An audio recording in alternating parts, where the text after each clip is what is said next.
That's it.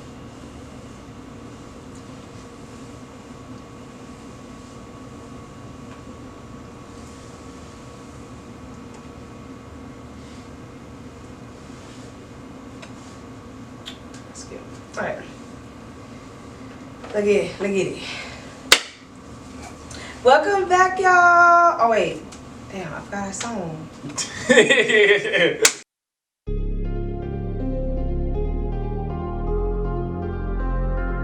Free my music.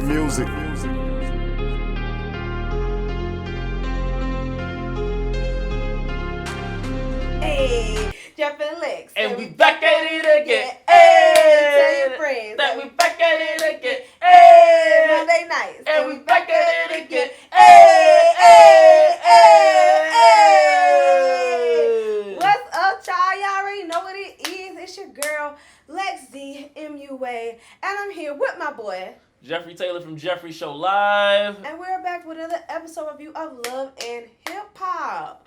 This is season 8, episode 17. Put it on your mama. Okay, I see why they called it that. We didn't see the drama, but we heard about it. Some of it was saying it was a mess, honey. It was all over the place.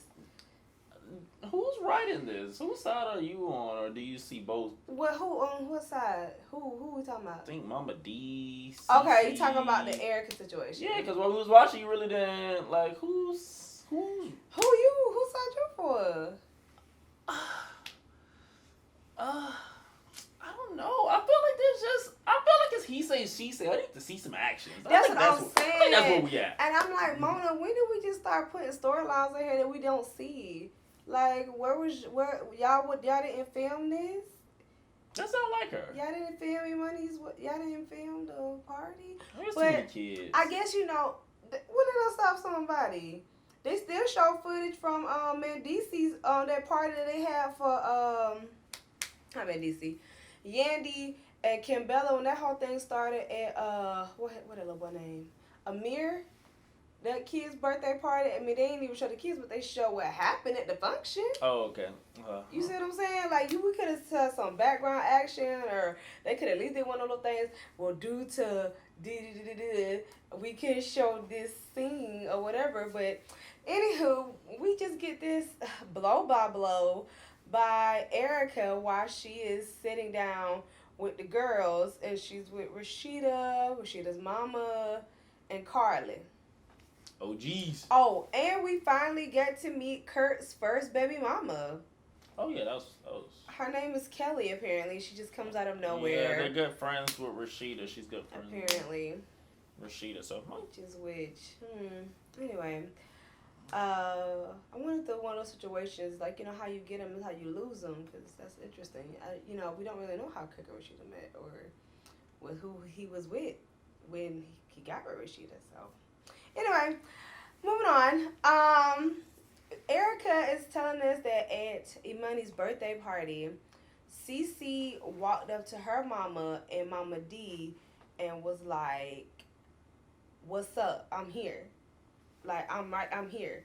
Here I go. Cash Doll lyrics, insert, okay?" And so she was like, and so Erica was like, I heard Cece was talking to Mama, or Erica saw it happening. Scrappy was not in the room when this happened.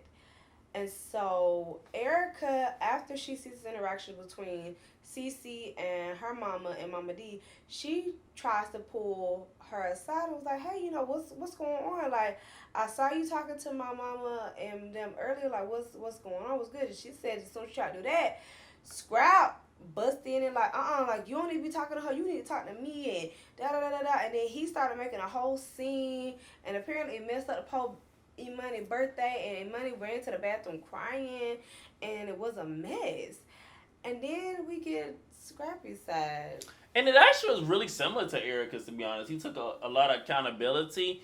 He just, what was his thing? More so of the grown women acting the way they did and protecting his family later on. He said that's the reason why he said he interjected himself. True. I just feel like this whole season, he has something really, really against Erica.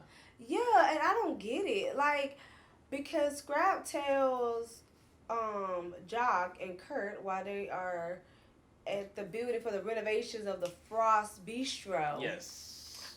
Um, Scrappy tells him he wasn't in the room when it happened, and then when he got into the room, he just saw Erica talking to Cece, and just him by seeing that, he jumps in and it's basically like, well, you don't need to talk to her because you don't know her, you know me, so you need to talk to me. And I'm like, no, that's not how that go.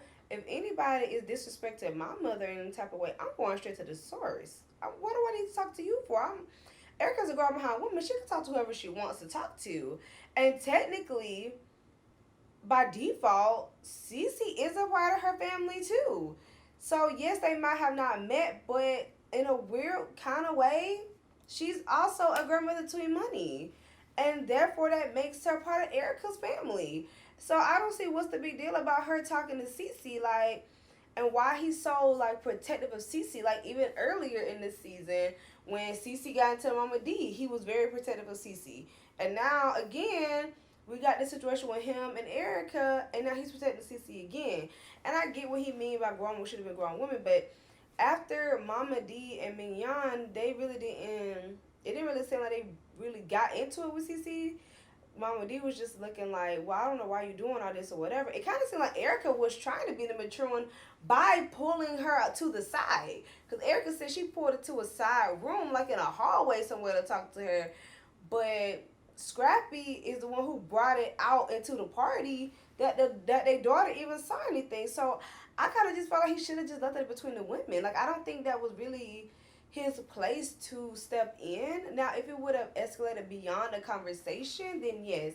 But her just trying to talk to Cece and understand what was going on, like I felt like it made it a bigger deal than what it should have been. That's kind of for my take. But like I said, we speculating because right. I was about to say we did see this, so it's hard to really discuss this or really even have a side to it because nobody really seen it. It's kind of just like he say she say, and then later on when Scrappy's talking to Mama D, it just seems like right now I feel like what I'm getting from Scrappy, he's just very lost.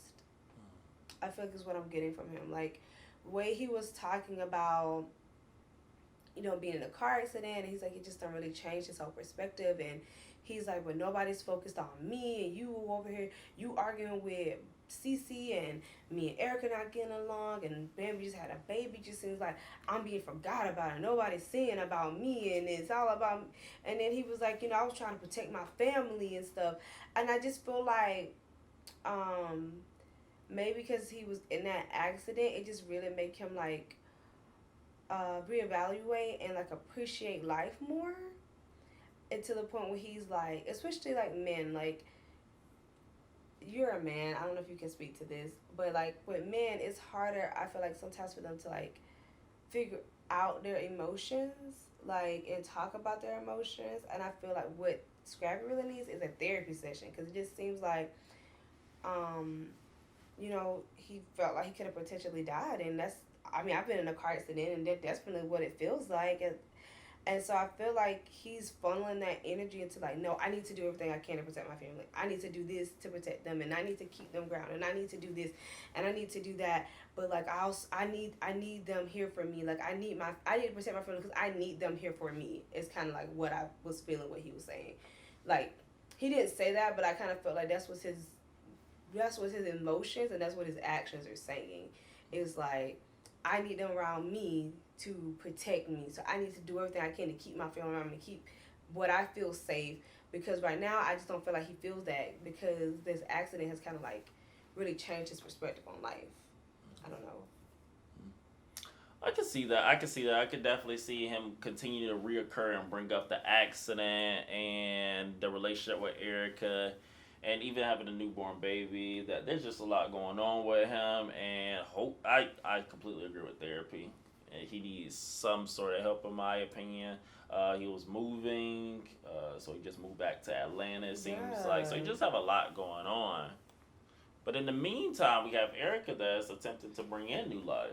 That is true, yeah. And where is baby daddy that's been there? Girl, that was, who was baby daddy? I'm sorry. I know people are like, it's none of your business. It's like, if you already know that you're bringing children into the world and you are somewhat known, just like Trey Songz, you already know. Just let people know who the baby daddy is and the baby mama is. Like, what are you gonna do? Never show them in no pictures? Like, for the whole child's life? Like, come on.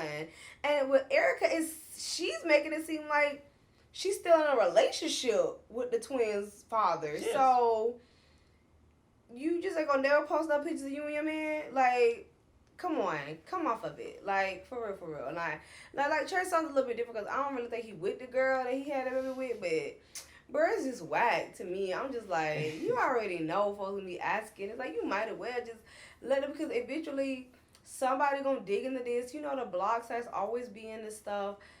It's gonna get out. So it's just like, I would rather, wouldn't you rather, have control of your own narrative getting out other than other people? I just don't get it. But anyway, Erica has the babies, but unfortunately the babies I don't know if she was coming. I don't know if the babies came early, because previously she said that she knew she was having the babies on Wednesday. So that sounds like an induced labor. So it seems like she planned on like inducing labor and giving birth. So that would tell me that she was at a full 9 months. But babies can stay in the womb. Technically, they can stay up to the womb until 10 months, but most of the time, they try to get them at 9 months. But the babies did not weigh enough to come home. I think, now I'm not a mother, but for what I've heard and what I've seen, I think the baby has to at least weigh like 6 pounds, 6 or 7 pounds, for you to take them home or to be able to breathe and stuff on their own. So I don't know if she had them prematurely, but like with twins, it's a lot of complications that can happen. So she wasn't able to bring the babies home like as soon as she had them. They had to stay in the hospital in order to gain enough weight and have enough independency of their own members as much as they can before she's able to bring them home. So the babies were born fine. They they both survived the birth, but sometimes it just takes babies like a little bit more. So yeah, we did get a lot of Erica this episode, which was good because child, we ain't seen her half the season. So at least we got a little bit of piece of her here and there. And like I said, with this whole Scrappy situation, this is a television show. We need to see it. We can't just hear stuff. I don't get that. But anyway, so, and but I guess it was fitting because this episode was about the mamas. We saw a lot of mother and daughter relationship. So I guess I understood, why they had Erica talking about their money and talking about her babies. Because we had a lot of mother-daughter scenes. So, I'm just going to go ahead and get all the mama-daughter scenes out the way. So, next mama-daughter scene that we see is Tokyo and her mom. Her mom looks so good, y'all. I think her mom, if I'm not mistaken, just had a birthday not too long ago. I think her mother is 63 or something, but that lady looks good if she is 63. She looked good. But her and Tokyo were just looking so cute up in the house, and her apartment is so adorable. Yes. I totally love that aesthetic with the rainbows and the paint splash. I thought it was so cute. And so Tokyo. And so her mom was talking, and she was like, Tokyo decided to bring her mother to Atlanta for a couple of weeks to spend some time with her and everything after her mother had her surgery and everything. And her mom was like, what's wrong, baby? Everything been all right, but you really ain't seem like yourself. So come on, sit down, talk to mama on the couch. I was like, oh, that's so cute. And she was like, you still taking your grandmother's death hard? And she's like, yeah, She's like, well, baby, why don't you call me? That's what I'm here for. She's like, I just feel like that's selfish of me because, I just feel like, it's Tokyo just feel like, it's so little to her. Cause she's like, well, I know I lost my grandmother, but you lost your mom. That's just a lot, and I don't want to be another burden to you, It's kind of how Tokyo feels. She didn't want to feel like she didn't want to add on nothing else to what her mama had going on. And her mom was like, no, no matter what I'm going through, I'm your mother. I'm always going to be here for you, no matter what's going on in my life. And yes, I'm grieving my mother, but also your mother, and I'm also still want to go take care of my baby, no matter how old you are. And Tokyo was like, sometimes it's hard for me to just because like I hold my emotions in, it doesn't mean that I don't care about my family and my friends. It's just that sometimes I just have to like deal with stuff by myself, which can be a good thing, and sometimes it can be a negative thing. Like I know I get like that sometimes. Like I don't really feel like bothering my friends or my family with my problems, so I just hold it in, and I don't until and I sometimes hold it in, and then until like it just erupts, like I just can't hold it anymore, and that's not healthy. So I feel like as long as she's doing it in a healthy way, because sometimes some things you just have to do it on your own in life, like you can't, like friends, family, they can be there for you, but sometimes you just got to go through stuff yourself. But it's also good to know that balance. So I feel like Tokyo knows the balance, but I always be on the safe side. And then we got a little bit of background stuff about Tokyo's dad. Like, what'd you feel about that? With the father, the only thing that I can say about that one is the mother tried to clean it up for the father, but like he couldn't call, he couldn't visit. I guess that's just me prowling too much into their business, but I was kind of like, it was just off. You made it seems like it was mutual, but she seems like she still didn't get the communication she wanted. So you're making Yeah. it sound peaceful, like he couldn't come back, but he couldn't call, he couldn't visit, and so it seemed Yeah. like it was more that they left out. So Understandable. It's like, with these, you gotta toe the line somewhere. I guess you can't get too much. Because we you found know out how that sometimes people be making up stories about their dad leaving. Sometimes you know that's your true, but dad I went to kind of, Africa. I I don't know. I believe her mama, though. believe it too. I'm Because just the mama said saying. that apparently Tokyo's daddy is African.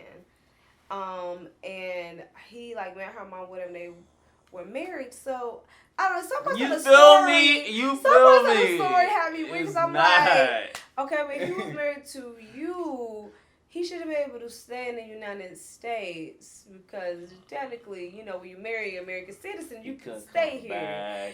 So, but apparently something happened. Maybe it was the apartheid child. When was Tokyo born? I don't know. But he, for some reason or another, had to go back to Africa. And for some strange reason, even though he was still married to Tokyo mom, therefore it would have made him be able to live in America. He had to go back to Africa. He couldn't come back for whatever reason. And I guess, I don't know. Even she said she got a divorce. Yeah, then her mom was like, she got a divorce from him, and the mom really was like, really wasn't your dad's fault, so. But I'm just like, Yeah. but she was like, but also like I understand, because Tokyo was saying like she felt like she go through abandonment issues, you know, anytime she loses somebody in like death or like loses a friend, like that, that resonates back with her the abandonment of her father. So I think that's maybe probably why Tokyo's like so like tough, like she's like she likes to keep herself protected, which I totally get that. And but yeah, I just thought that was weird to me. I'm like, they ain't got phones in Africa, they ain't got FaceTime, but like I said, ain't none of my business. So let me just move on to the next topic, cause I thought the scene was cute overall, and it just proved that sometimes a lot of people, a lot of us are still dealing with stuff that happened when we was kids. Yes. I mean, I have my father in my life, so I can't, I don't really know how that would feel, but I can only imagine, going through life without having that father figure in my life. So, you know, shouts out to Tokyo and her mom. I thought that scene was really cute. I thought out of all the mother daughter scenes that we saw today, I thought this was the cutest to me. But anyway, like I said, let me mind my business with that girl and her African daddy. Let's move on to the next one. Uh, we got to see, finally, we see Carla's long lost daughter, y'all. What her daughter been? We finally seen this girl. Look just like her. Look just like her. Like Carla spit her out, I swear. I think her daughter's name is Jasmine, Yes, right? Okay, Jasmine. Her daughter's name is Jasmine. And like I said, she looked just like Carly, and apparently she's coming to visit her mom from college. Now, we don't know where Carla's daughter go to college yet. I mean, I guess I could do a Google check, but y'all, I really don't care that much. Yeah. So she back home, and she like, Mama, where, she like, I'm seeing Mo around. Where he at? And her mama like, we just going through some things, and he going through counseling, and even her own daughter's like, but Mama, what's going on? And she's still not even telling her daughter what's going on. She's like, we going through counseling and everything, and then she tells us, the audience, in her confessionals, that she's just wearing a ring out of, what did you say, commitment and loyalty and respect to the relationship. But I'm like, sis, if he not wearing his ring out of no commitment or loyalty, why are you wearing yours? Don't let no man disrespect you. Words from Carla. That's what she said. But you said you in a relationship with this man disrespecting you. Funny. Anywho, so her daughter says, basically, Carla tells her daughter that her and Mo are just taking a little break. And so her daughter's like, okay, well, since we're talking about breaks, I'm taking a break from school. And her mom was like, what you mean? Why are you taking a break from school? She was like, just be a lot with me working and me going to school. And her mom was like, okay, but you've been working and going to school, so what's the issue now? And her daughter basically says, even though I think this is a bunch of baloney, she says that people have been coming up to her, talking to her about the whole Pooh situation and teasing her and picking on her in school to the point where she can't take it anymore. And so she just quit in school to get away from the people saying this stuff about her. And I'm like, girl just don't want to go to school. Right. No more. I've been there. Right. We all done been there. And apparently, as we learned from the next scene with Pooh and her daughter, apparently Carla's daughter has been in school for 7 years. So maybe she just like is finna give up. But like, I don't feel like you should shame anybody for how long they've been in school, because not everybody has an easy road, and college is definitely not for everybody. We're both college graduates, but it was definitely hard. And just like Pooh daughter. Right. What she saying at the end of the episode? Girl. Bachelor's degree. Girl, hot mess. So anyway, I feel like her Carla daughter just don't want to do school, and she's just using this as an excuse, because that don't make no sense to me. Because first of all, your mama is not even that known for people to be like, oh, you Karlie Red daughter. First of all, this is the first time we ever seen you on this show. We didn't even know what you look like. And it's not like a vast majority of people is watching Love and Hip Hop. It did win a movie award. It did win a movie award. It's a lot but it's different saying, I'm Karlie Red daughter, than saying, let's say, like T.I.'s kids. You see what I'm saying? If you on that level, then yeah, right? Or you T.I. and Tiny's children or daughters, I could be like, oh yeah, definitely, because we know Zanique, we know Daisha, like. But Carla daughter Green, we just found out your name this episode. Like, girl, bye. I don't think that many people is bothering her for her to quit school, but whatever. We just gonna move on, because I just like, girl, this is too much. And now Carla's like, her lies and stuff are now getting to my daughter. Like, I just can't take this too much. I'm just like, girl, Carla, goodbye. I'm so sick of hearing this between her and Pooh. And speaking of, next thing we get is her with her daughter, and they chilling and doing hookah by the pool. I love Pooh. Who do hookah in the pool? When we started doing that? When did that started happening? I ain't never heard of be like, oh, you want to come to the pool and do some hookah? No. Girl, I know they weren't doing no swim with all that makeup on their face. I said... But okay, you know what? They got more money than I do, so you know what? They can do what they want to do. So then we meet Pooh's daughter, Najee. And apparently, Pooh has 3 daughters, y'all. I don't know what the other 2 was there, because it definitely said mother and daughters. Luncheon. But okay, we meet Najee, and apparently she's 25. So I don't know if she's the oldest or the youngest. I don't... In that picture, did she look the youngest? Yeah, I think she looked the youngest. Yeah, because Pooh said all her daughters were grown and that they were college graduates and they was doing their own thing. And apparently, Najee just had this list of accomplishments that she's done. Apparently, she has a master's, that she owns her own house, she owns her own hair salon, which I'm all for. Power salute to Black ownership. And that she's working on being a doctor. AKA a dentist. I was like, girl, stop playing with us. I thought you were talking about a real doctor. She's talking about some dentist. I mean, they make a lot of money, but girl, come on. Do we ever look at dentists as real doctors? No comment. I'm just saying.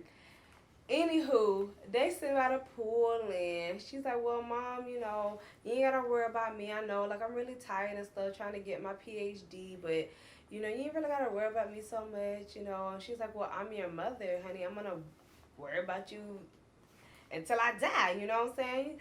And they talking. She's like, what you been up to? And she's like, girl, these women, they just be treating me so wrong, and they be listening to Carly, and since they don't know me, they just believe everything she say about me, and she just so dirty, and I don't know why. And her daughter was like, "Well, what's the big deal if y'all had a threesome? Like, what's the big deal?" Then we also learned that I don't know if any of the other ones belong to Hiram, but Najee is not Hiram's daughter.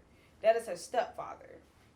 So I'm saying that because the next word she says, she's like, well, maybe Hiram's booty is nice, or maybe such and such booty is nice. I wouldn't know, but it could be. What's the big deal? Like, she should just say it and be done with it. And her mom was like, that's what I'm saying. Like, it should just be no big deal. And I'm like, are we really this nonchalant about threesomes these days?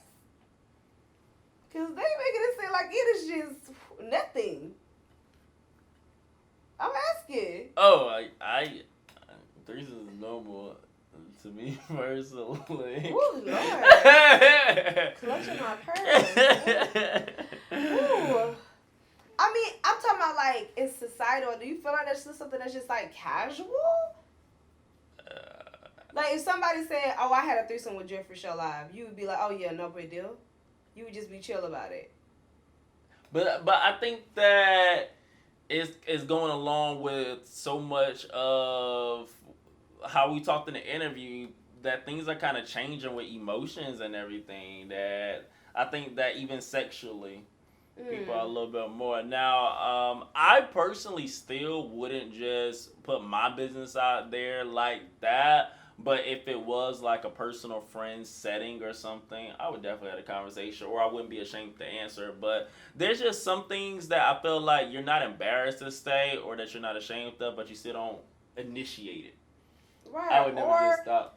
Why? I mean, or you be cool with like just everybody knowing that information And, about and, you? and like I said, if it was asking me, I wouldn't be ashamed, but I wouldn't like initiate it or anything. Like I wouldn't just be like, hey, let's talk about threesomes. Like I do it. I wouldn't do that. Like Yeah, because I don't want to talk about sex with everybody. Yeah, and I think also what they with Pooh is, even if it is true about her and Carla, it's the fact that like you're not just saying like, oh yeah, me and Carla had a threesome. I think maybe if it was just left at that.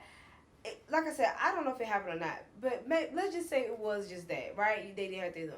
I think the thing that the issue with Carla's having with is that it wasn't just, oh, we had threesome. It's, oh, my husband effed her in her booty and she booed on my sheets and we did this and we. It's the, like you going into details about what happened, and even if that happened, I don't think nobody wants the details of their sexual exploits out like that. Like that's just, I don't know. So Pooh, her daughter just feel like it should be no big deal, and she's like, but you know what? And her daughter's like, well, Mama, I think we should go. Like, you can't tell these people like they can't, put you down or whatever. Like, you should still be able to go to stuff just like everybody else. And so she like, all right, so we gonna go. We gonna show this girl love or whatever.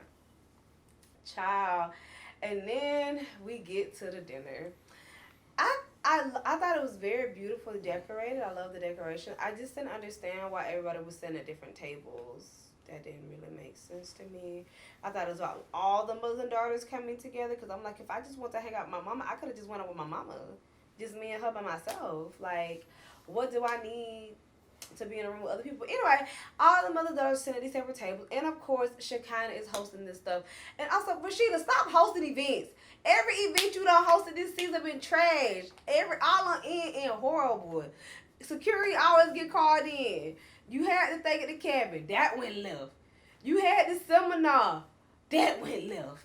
Now you got this mother daughter brother. And this done went left. Stop hosting stuff. All right? Why did it go left? This is not your gift, this Rasheeda. Stop hosting events. Because Shekinah, I'm just gonna. I can't even tell y'all where it falls down there. It just went downhill so fast. Shekinah goes into every mother and daughter and it's like, every daughter, I want you to tell me like, why you appreciate your mother, and then every mother, I want you to say, why are you proud of your daughter. And so like all the mothers, there's everybody's talking or whatever. We get to we finally saw Scrappy's sister. I think her name Jasmine too, Yeah, if I'm not mistaken. Yeah. too many Jasmine on this show. Anyway, she talking to her, and we see that going on, and then we get Rasheeda and Miss Shirley. We see her long time with her purple hair. She be looking Right, good. she looking good. She looking cute, girl. Cute. And Rasheeda was like, Mama, even though we don't always see eye to eye, you always support my decisions no matter what. And then we get to Pooh and her daughter. And her daughter, I thought this would be pretty much about her mama. She started talking about herself. She was like, well, I always say, the example of a good mother is how prosperous her children are. I'm like, girl, that ain't true. Because I know some people that's trash out here in these streets and their mama is living good. But anyway, she's talking about yes, me and my sister, we're all college graduates, and I have a business, and I have this, and I have that, and my mama helped me through all of that, and everything. And Pooh started doing his fake crying. I ain't seen not one tear. I do, Pooh. I ain't seen not one tear come out. If you gonna cry, Pooh, cry. Pooh. All right, work on the acting skills, because she started tearing up, and I'm like, she girl. ain't no Karlie. She ain't even say nothing, really. And they talk, and then we get to Carla and her daughter.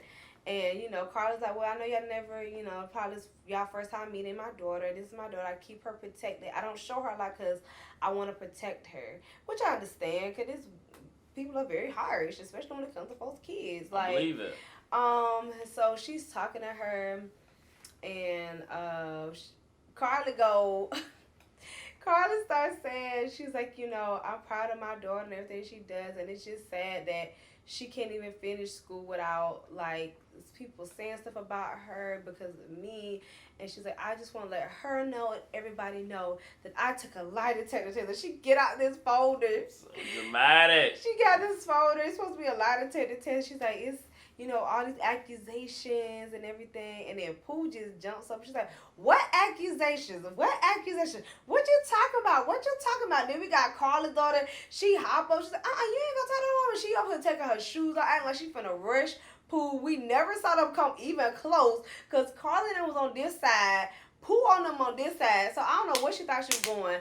Security come in trying to stop her, and Pooh is yelling like that, dee, and blank that out, and the daughter like, nah, I'm gonna run you. You talking real saucy. You talking real saucy. You talking real spicy. And she yelling. Carly sitting here with this paper talking about something. It's a lie. It's a lie. It's a lie. Oh man! And the best part of this was they kept paying into people's facial expressions, doing things. Tokyo's was one of my favorites. Tokyo was looking like wet, because Tokyo was like, "It's okay, friend. We don't believe them, friend. They lying. We don't believe them. I believe you, friend." And Tokyo looked like she finna jump up. Right. But she did it this time. But we didn't even see Pooh daughter jump to the end, and her daughter yelling, talking about something. The bachelor's degree only takes 4 years. It only takes 4 years. You've been there for 7. You've been there for 7. It's not that hard. As they're being escorted out of the building. And Carla is just sitting there holding her daughter like this. Her daughter literally was bent up like this. And she's like, no, you gotta be the daughter. You gotta act like you're trying to fight still. No, you gotta swing. You gotta act like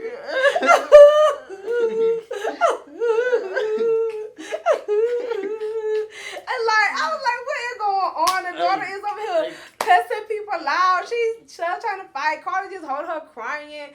It's just a mess. I know Mona was happy about it. Girl, I said, this right here. Mona was happy about it. Too much. I was just like, it was a good scene.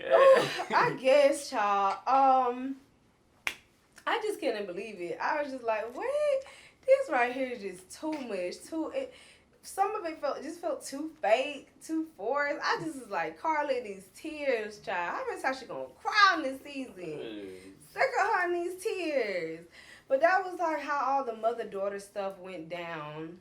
Like I said, it was all going good to that point, I guess. And so then we had that blow up. Oh, let's talk about our first blow up of the episode. Because we started with a bang and we ended with a bang. So we're going to talk about that. Okay, so like I was saying, we started this episode with a bang. So they ended with a bang. So we ended it with Carla after the mess. We started with Jock after the mess. So, Jock?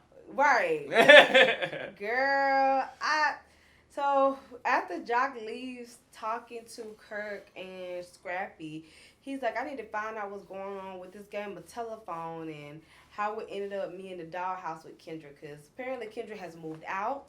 She does not live with Josh Seal anymore. She's done. She's out. She said she's done. She's not answering his phone calls. She ain't answering no messages. She ghosts on him. All right. So he's trying to figure out, like, what did these women exactly say? How did it all fall down to this point? So they meet at just the salon name is so stupid to me. Salon Echelance.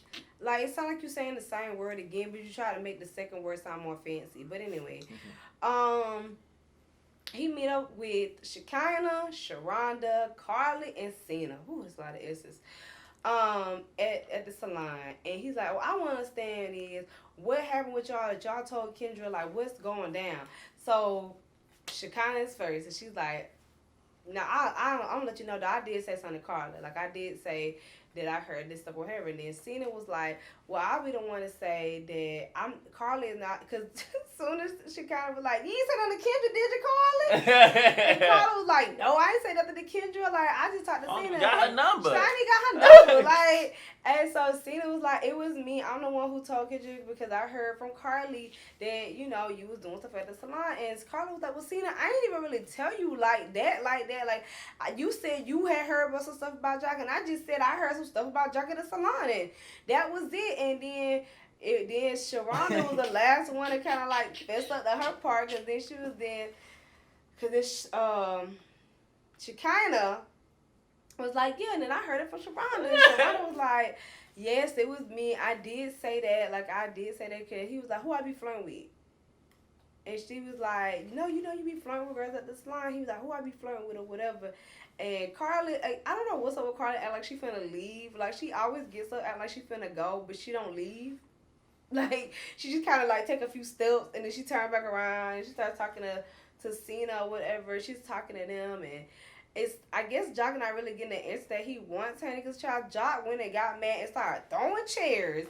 I was like, he threw the chair down, it was breaking and stuff, and then you got Sharonda yelling, and which is what I want to know what's the more of the tea about, because Sharonda started yelling, "You hurt me, you betrayed me, you did it," and she sounds like she's finna to cry. Like, that lady really seemed like it's coming from a place of hurt. Like, that did not seem fake to me.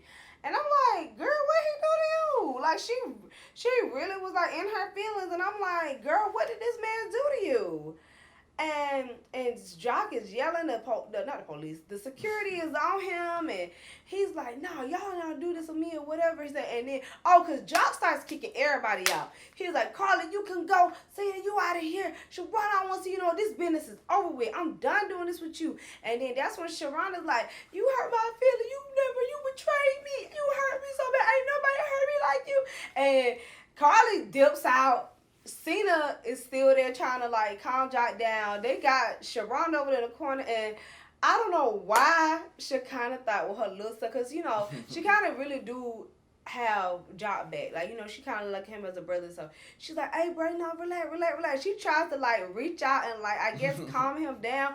Baby, Jock was in such a fit hand. He knocked Shekinah down, baby. She fall on the floor like a turtle, and she rolling. Like, it hard to get up. And she like, girl, she's like, "I know he ran for real, because he just out of control." And, honey, they had to just cut that scene, because it was just too much going on. And then I think, Cena and Shekinah leaves. She's like, "I just can't do them. I need a cigarette." And she walks out. She just leaves. They just walk out, and that's just how they leave the scene. Like, but like, Jeff, like, why do you think Jock went in such a crazy fit? I think that he's guilty, and I think that it's just a lot of things that we don't know between Sharonda and Jock that it just caught up with him.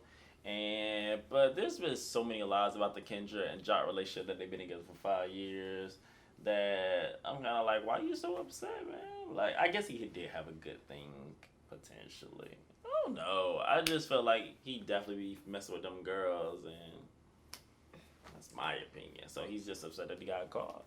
Yeah. I think that also he just wanted them to mind their business. That's his thing. Like, people don't like to be caught, so he just wanted them to mind their business. Like, even if I am doing this, why do you guys want to blow it up for me? I think that's why he's also really upset. It's kind of like let a player play in peace. Like, why do y'all care about her so much? Y'all don't care. Like, except for Shekinah, like all of y'all, you don't care for her. At some point this season, like, it just seems like an attack. I mean, that's true. I guess I don't know. I don't think they really try to. Only person I feel like they probably try to blow anything up was Cena, because everybody really seems to like Kendra. Like, nobody really seems like they don't want her to be happy, or they don't want her to be happy with Jock. Only person that I can kind of see that for is Cena. But Carly really seems like she don't care. Like I said, but it's so much that we don't know about him and Sharonda's relationship that I don't know. I really haven't seen that from Sharonda either. Even though Kendra has made it very clear that she doesn't like Sharonda. I don't know if Sharonda really has that same type of energy for Kendra. But I didn't understand why he could, like, first he was just talking calmly, and then all of a sudden he just starts throwing stuff. I was like, sir, calm down. I ain't that serious. And why you destroy stuff in your own property? That's stupid. If I'm gonna destroy stuff, I'm gonna destroy something on somebody else's. Like, why am I go over there and destroy my own stuff? That's dumb. But all right, be mad. But I really didn't get the whole thing. But like I said, I think it's what you said. I think he just mad he got caught. Basically. Pretty much. That's what I felt. So after that happened, he blow up. He pop up to Kendra's job. And I was like, what kind of lawyer office is this? Y'all got outside offices? Like, the literally the man was outside. He literally just clear door, walk past. I'm like, I don't think this house supposed to be at a legal office. Ain't stuff like supposed to be on like the low for y'all cases and stuff. I don't think people should be able to just walk by and see. And I swear to like a building too I done went to in Duluth. I swear. It probably was. I swear that when my friend Becky worked at, oh God, it looked like that building. But anyway, she is in there and Jock opens the door and he's like, Kendra, I need you to step out or whatever. And Kendra and all her coworkers, her coworkers was me, baby, cause they all looked up like. They was sipping drink. I was like, honey, that'd have been me. Then they step out of here talking right in front of the office door, like it ain't clear glass. Like, these folks can't see y'all. So he told her to step out. He like, Kendra, like, I promise you, man, like, I swear, like, I love you on everything. Like, real talking that real Atlanta stuff. How the Atlanta dudes be trying to get their girls back. Like, I swear on God, I love you, man. Like, I ain't do nothing with them girls, man. I swear for God, I love you, girl. Like, please don't do me like this. And Kendra like, girl, Jaceel, I'm done talking about this. I understand what you're saying, but it's like all the time. Like, I'm always hearing something from somebody about you being in somebody's face. Like, either even not you're doing it or not. It's just like it's just disrespectful to me. And I just keep hearing the same things over and over again. And right now, I'm done with this. And you need to stop coming up to my office. Stop calling me. If I'm going to come back, I'm going to come back on my own. You pressuring me and coming to my job is not going to help that. So leave me alone and let me go back to my job. Bye. And she went back. That's it. And that was it. And Jock was left outside with his little green ponytail. I'm like, sir, cut that off. Ugh. But I don't know. I just, him and Kendra, I mean, they all right. Do I really care if they're together or not? I really don't. Jock could get married to her. I don't care. They could break up. I don't care. I mean, they're just not a couple that I'm really, like, rooting for. Like, I don't really think there's any couples on this show that I'm rooting for. But they're definitely not ones that I would root for. Is there a relationship you're rooting for this season? I thought you was Team Sierra and BK. You okay? Oh, y'all, I saw BK, y'all. I work at the aquarium. I was leaving the aquarium, y'all. I passed by this man on the street. He was just pent up against some wall. I was like, is that BK? Like, I just kept driving. I'm like, what you doing over here on this side of town? I ain't on the street. Girl kept it moving. I was like, what's Sierra is what I really want to see out the window, but I didn't because that man don't know me. But like, that's the good thing about Atlanta. You don't ever know who you're going to run into where. Anybody could be anywhere. So, but what did you think about this episode? It was okay. The dinner scene saved it with the mothers. True. Maybe that's what they was doing. They was trying to plant, and then, going big. Because it seems like they keep planting the seed for this Scrappy storyline. Because apparently in the accident, he wasn't alone. He had a friend who was hurt even worse than him. And, like, he mentioned it last week to Imani. He was like, I know, I'm getting better or whatever, but I got a homeboy, he was hurt worse than me. And I think about, like, that could have been me. And I guess he hasn't really been spending a lot of time with this friend, because then he mentions him again in this episode with him and Mama D, and he's like, yeah, my homeboy Sino, I think that's what his name is called. He's like, he got hurt worse than me, and I need to be there for him, and I ain't even there for him. So I don't know if that was like something that was like in the tabloids or the blogs or something. I ain't heard nothing about this whole thing and scrabbling about, but we actually get to see this man next episode. So that they definitely planted a seed for that. Oh, we got no Spices episode. We didn't get no Mimi this episode, but it looked like Mimi, that's starting to shake up a little bit finally, because she need a storyline. But yeah, this episode kind of seemed like to set up a lot of stuff, but then also I think, and also they just want to have like I said, the two big explosions, and then have everything else be kind of calm, which makes sense. So, yeah, I'm ready to see next week's episode, y'all. It seems kind of interesting. We see Faith again, so I'm like, ooh, Mom, y'all had the money to pay her for 2 episodes. Look at y'all. But yeah, we're gonna be here. Same time, same place next week. It's your girl. Love and Hip Hop Hollywood is on the way. Oh, yes, y'all. And let us know if y'all want us to review the new Lil' Kim show that's coming on this. What is it called? Girls Trip? No, they can't say that. That's the name of that movie. I can't think of it. Something with the crew. But I am ready for Love and Hip Hop Hollywood, baby. Because, baby, this season. But if y'all do want us to review the show, comment underneath, okay? Comment if you want us to do that show too. We definitely gonna do Love and Hip Hop Hollywood, right, because baby, the tea is too much. April, if the little Fizz out here acting a mess. All right, April said, you know what? She finna come back with a vengeance. She's coming up with a real storyline. Okay? She said, y'all thought she was gone? Ha! No, she is back. And yeah, I ain't gonna lie, her Love and Hip Hop Hollywood got some stuff stirring the pot. Tierra Rita had another DUI.